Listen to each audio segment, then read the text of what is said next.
Hello everyone. No doubt you're a bit hot and sweltering in this room like me. Well, thank you all for coming today. And so I'm going to start by just giving an example of the kind of things really we face in Britain. And I'm going to quote some correspondence. I hope a swarm of Asian hornets fly up and sting you. Hopefully your vagina will prolapse along with your rectum and you will spend your last days in a puddle of your own excrement. You dirty, posh, white S-word. I hope your little boy is molested and raped by refugees and Hamas will come after you lot. Now, the person who sent the first one and the second one, the first person was let off by the police, the second person was never found. My office got graffitied telling me to kill myself, for perpetrator not found. I received 70 emails in 3 months telling me I needed to buy a stab vest and watch out. The person was let off with just a caution. Somebody chased my activist with a sledgehammer, which we had it on video, and he was let off. A man was looking for me in the town I represented, saying he wanted to kill me, let off. Tearing my gates down at my home, never found. Someone publishing my address online recently where I live alone as a single parent with my child and the police wouldn't even investigate. Campaigning on the doorstep last year, a man pulled his pants down in front of my young son and I and nothing happened to that man. This is just the experience, everybody, of one person, myself. I couldn't get justice, but imagine every village, every town, every inch of our country, these daily occurrences that we are all witnessing, that proves we are soft-touch Britain. When are they going to get justice? I don't feel safe. And as a mother, I no longer feel that our children live in a safe, beautiful haven of Britain that I grew up in. We live in a country where it's frowned upon to speak one's mind, where we are cancelled and women are cancelled. We have seen the left-wing indoctrination of our infant school-aged children all under a Conservative government. I spoke out about this. Whilst an MP, I spoke up that our children should not be taught that there are more than two sexes and to be not taught about sex in primary schools. And I call for parents to have the right to see materials of what their children are taught. Now, during the PSHE, so that's the Relationship Sex Education Bill, it was rushed through Parliament during COVID, so there was no scrutiny. And it was championed and pushed by a Conservative Schools Minister who actively championed Stonewall's involvement in schools and in government. Now, under the Conservatives, we lived under an NHS that allowed children to be on puberty blockers and allowed them to change genders. And an NHS what erased the word mother and replaced it with birthing parent and replaced breastfeeding with chest feeding. Well, ladies and gentlemen, I'm proud to be a mother and I'm proud to have breasts.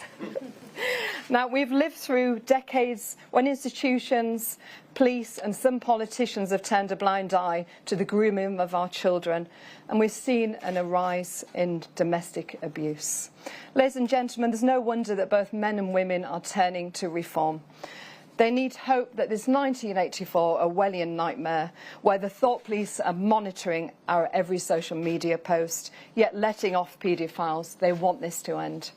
I stand before you today, not as a politician, but as a mother of a wonderful 8-year-old boy, and to tell you I'm fighting for his future. Nigel and Reform, all our politicians, ladies on the panel, the volunteers, those at Reform HQ, are here to tell you all.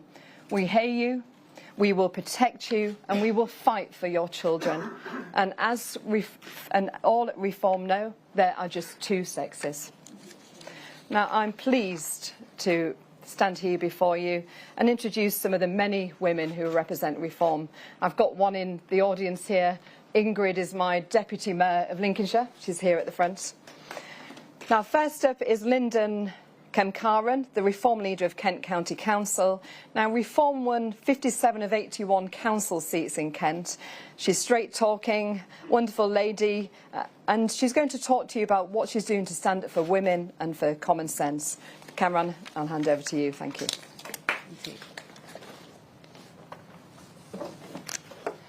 Thank you, Andrea. Thank you. Good morning, everybody. So I want to start by sharing with you a story of what happened at my last full council meeting on the 10th of July. The opposition put forward a motion to prevent violence against women and girls in Kent. What could possibly be wrong with that, I hear you ask? The motion, no doubt, came from a good place, but I was very concerned that it was ignoring some rather large elephants in the room. There are two recent phenomena that have, without a doubt, caused women and girls to be less safe, not just in Kent, but in the UK as a whole. Let me explain. The first, as Andrea just referenced, is the belief that's been actively and at times aggressively pushed on us by politicians, the media, and our state institutions, that biological men pretending to be women should be allowed into female-only single-sex spaces. It is a fact that allowing biological men into women's spaces has made women and girls in the UK less safe. The opposition motion didn't mention that at all. The second thing that's made women and girls less safe, but which was also missing from the opposition motion, is, of course, illegal migration. The invasion, and I use the word invasion because that is exactly what it is, of hundreds and thousands of undocumented men who've come from countries where violence is the norm and women are not even second-class citizens, is placing women and girls in grave danger. When I debated the motion in the council chamber and quoted facts and figures to demonstrate the shocking number of foreign-born men charged with sexual offences against women, the opposition called me racist, xenophobic and bigoted. Two of them actually left. They stormed out and they yelled a swear word over their shoulder at me as they left the chamber. Now, that's not just utterly disgraceful behaviour from elected officials, but a total pig-headed refusal to acknowledge an uncomfortable truth. I wondered if their anger stemmed from all these pesky women complaining about being raped and sexually assaulted. I mean, for goodness sake, why can't they just shut their mouths for the sake of diversity? And for the record, that's a sentiment that's actually been publicly supported by a sitting Labour MP.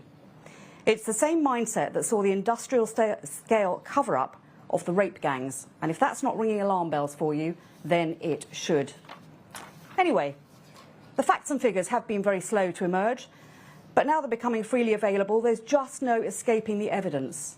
Illegal migration is harming women and girls. The number of foreign national sex offenders in prison has gone up by almost 10% just in the last 12 months. The recent report by Dame Louise Casey pointed out that Afghan men commit up to 20 times more sex offences than average. And thanks to our hapless politicians, we now have tens of thousands of Afghan men who may or may not be Taliban, secretly brought to the UK, now living alongside our service families in military accommodation. You really could not make this up. And as for the small boat invaders, well, the government is now closing the migrant hotels and placing groups of these men who, don't forget, we have no idea who they are or where they really come from, into the very hearts of our towns and villages, requisitioning guest houses, blocks of flats, small hotels and HMOs. It is happening by stealth in Kent and all over the country. And still, day by day, the boats keep coming. Once ensconced, these men are free to come and go as they please, and we know that some are working illegally for food delivery companies. How one organises insurance, background checks or a payslip for someone with no ID is beyond me.